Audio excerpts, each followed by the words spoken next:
Nosotros estamos a punto de presentarles un ejemplo resuelto del libro de Moss, analíticamente y por simulación. El equipo está compuesto por Arguellos Rojas Alejandra, De la Rosa Salas Denis, Gutiérrez Godoy Diana Lora, Pérez Magallanes Fernando y Fabio Ortiz Villa. Este es el trabajo de la unidad 5.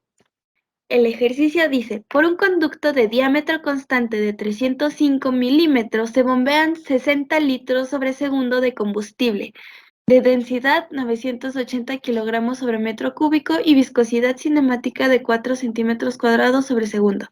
La longitud del conducto es de 1800 metros. Calcular la diferencia de presiones entre los puntos 1 y 2. La altura del primero es 85 metros y la altura del segundo es 105 metros. Para comenzar, proponemos un dibujo de la tubería que se vería de esta forma. El punto de abajo lo llamamos punto número 1 y el punto de arriba el punto número 2. Así que estamos sugiriendo que el flujo del combustible es de 1 a 2. Como todos los problemas de este tipo, debemos comenzar anotando los datos que conocemos. Para el punto número 1 desconocemos la presión y la velocidad, solamente conocemos la altura. Igualmente para el punto número 2 no conocemos la presión ni la velocidad, pero sí conocemos la altura. Pero otro dato que nos da el problema es el caudal. A partir de este podemos obtener la velocidad en todo el tubo. Para calcular la diferencia de presiones, sugerimos utilizar la ecuación de Bernoulli. Para esta vamos a considerar las pérdidas primarias.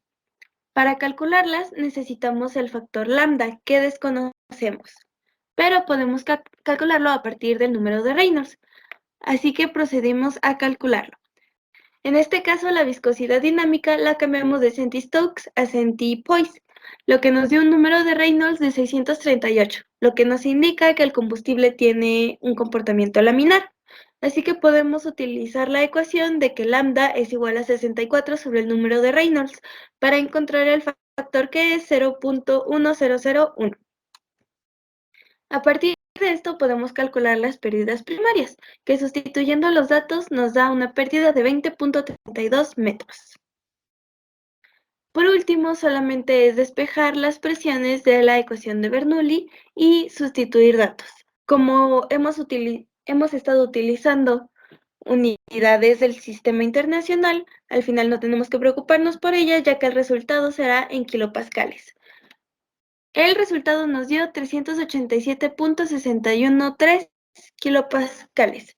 Sin embargo, queremos aclarar que si no hubiéramos cambiado la viscosidad dinámica con esta conversión, nos hubiera dado un valor de 391.599 kilopascales. Resolviendo el ejercicio en el software PyFlow, primero tenemos que irnos a donde dice unidad para poder seleccionar las unidades.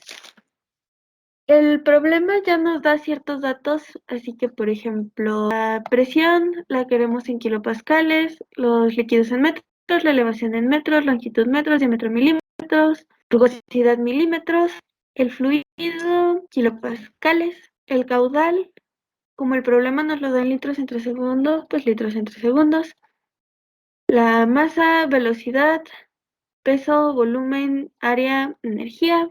Esta es la presión manométrica, igual en kilopascales, temperatura grados centígrados y densidad kilogramos sobre metros. Le damos que está bien. Para realizarlo primero tenemos que colocar un tanque, si no nos va a marcar un error.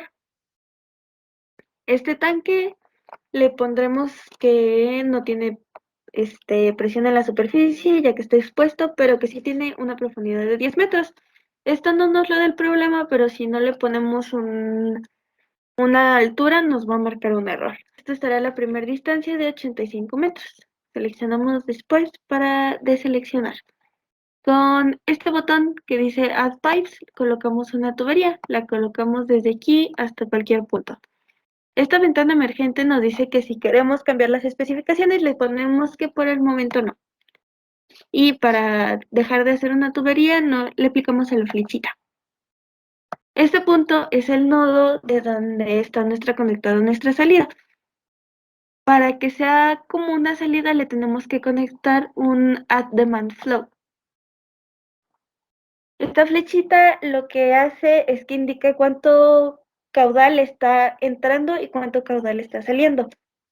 Como en realidad en este problema el tubo no se corta ahí, sino que continúa una longitud indeterminada, le vamos a poner que entran 60 litros sobre segundos y salen 60 litros sobre segundos. Es decir, que todavía continúa, estamos agarrando un punto intermedio del tubo, no al principio y no al final. Le ponemos que está bien y le ponemos una elevación. Por último, tenemos que ajustar los parámetros de la tubería. Para esto podemos cambiarle el nombre, yo le pondré conducto. La longitud, según lo pide el problema, es de 1800 metros y el diámetro interno es de 305 milímetros. En este caso, yo estoy tomando como punto 1 el tanque y como punto 2 el nodo, así que el flujo está fluyendo de 1 a 2. Si mis puntos los hubiera declarado diferentes, puedo cambiar la orientación de la tubería en más y aquí, reverse pipe direction. Pero en este caso lo calcularé así. Este es todo el modelado del problema, sin embargo nos falta modelar el líquido por el que está circulando. Este líquido, según nos indica el problema, es combustible. Nos vamos a donde dice fluido y cambiar fluido. Para seleccionar el líquido, Pipeflow tiene ya gran base de datos cargada. Sin embargo, específicamente el combustible que estamos buscando no se encuentra. Así que yo crearé uno propio a base de la gasolina. Pongo add new fluid data, que se llamará combustible. La fórmula no la conozco, así que le puedo poner Na. La temperatura no es relevante, pero le pondré la temperatura ambiente. La presión igual no es relevante. La densidad, colocaré la que nos da el problema, que es de 980 kilogramos sobre metro cúbico. Y la viscosidad la pide en centipoise. Aquí voy a meter la cantidad ya convertida vista en el análisis del problema sin el software. Y lo agrego. Me dice que si quiere agregarlo a la base de datos, le digo que sí. Y después, para utilizarlo en el programa, tengo que subirlo y aquí darle aceptar. Ahora ya estoy trabajando con combustible a 25 grados centígrados con todas las especificaciones que le di. Teniendo todo listo del programa, podemos correrlo. Esto se hace en calcular. Si quisiéramos agregarle más cosas, porque este es un problema sencillo, pero por ejemplo, si tuviera en la tubería codos o cierta rugosidad específica o fuera de cierto material, el material del tubo se puede cambiar aquí, al igual que se pueden dar distintas especificaciones. En este botón se pueden agregar accesorios como codos, válvulas, etc.